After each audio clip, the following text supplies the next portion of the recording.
Cuando Estados Unidos y otras potencias mundiales vieron las riquezas que tiene el Perú en sus tierras, se planeó la creación del terrorismo y de esa creación se encargó la CIA.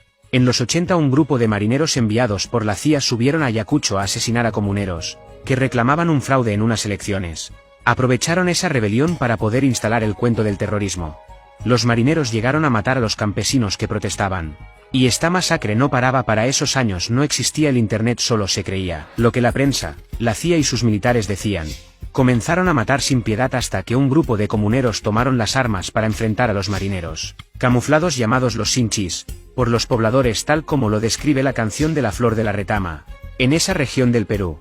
Entonces la CIA siguió con su plan instalando a dos personajes que se encargarían de jugar al gato y al ratón, para poder robar las riquezas peruanas. Esas dos creaciones fueron Abimael Guzmán y Vladimiro Montesinos. Pero para poder saquear al Perú en su totalidad faltaba poner a un presidente. Y la CIA ya tenía a dos candidatos. Ellos eran Mario Vargas Llosa y Alberto Fujimori. Para los años 80 y 90 se creó el Grupo Colina, integrado por 120 militares de alto rango, para poder dinamitar las torres eléctricas sin comunicar a los pueblos. Todos estos cochebombas eran puestos por estos militares, y la prensa se encargaba de culpar a los campesinos con el nombre de terroristas. El asesino Abimael Guzmán, aprovechándose de toda esta convulsión social, habló con los estudiantes de los Andes para combatir a los marineros y militares que mataban a los pobladores. Los estudiantes y campesinos, no teniendo otra opción, se unieron a su pensamiento maoísta. La CIA había concretado su plan macabro. Puso a Alberto Fujimori como presidente del Perú, y creando la Constitución del 93, donde regalaba las empresas peruanas y las riquezas de sus suelos. Y cada vez para vender empresas peruanas se hablaba del terrorismo, y los militares llamados Grupo Colina pintaban paredes y mataban comuneros para que todo se enfoque en el terrorismo, y nadie se enfoque en la venta de las empresas y riquezas peruanas. Hay que recordar que cuando se ubicó a Abimael Guzmán, los de inteligencia le avisaron a Fujimori y Montesinos que ya habían ubicado Guzmán.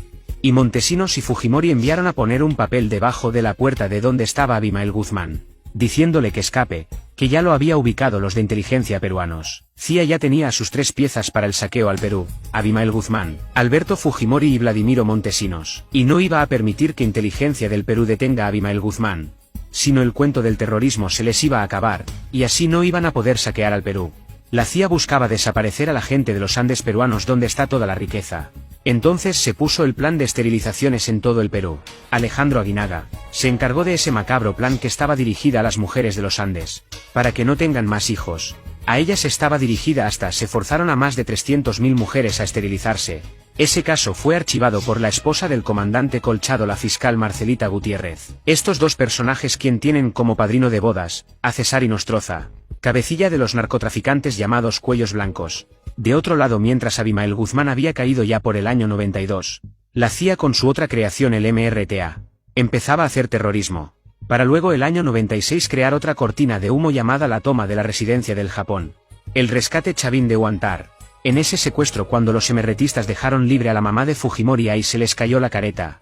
La pregunta: ¿por qué dejaron escapar a la mamá del presidente de ese supuesto secuestro? ¿Por qué, si el objetivo era secuestrar la residencia para negociar la salida de Víctor Polay Campos? Todo fue una cortina de humo, todo estaba negociado. Los emerretistas iban a ser enviados a Cuba, eso fue lo que se les había dicho, que solo hagan la figura del secuestro. Pero a la hora de la toma de la residencia se dio orden de que se mataran a todos los emerretistas para que no hablaran. Pero hubo un coronel que dentro de la residencia se opuso a que mataran a los emerretistas que se habían rendido, y eso le costó la vida a este coronel de nombre Juan Valer Sandoval.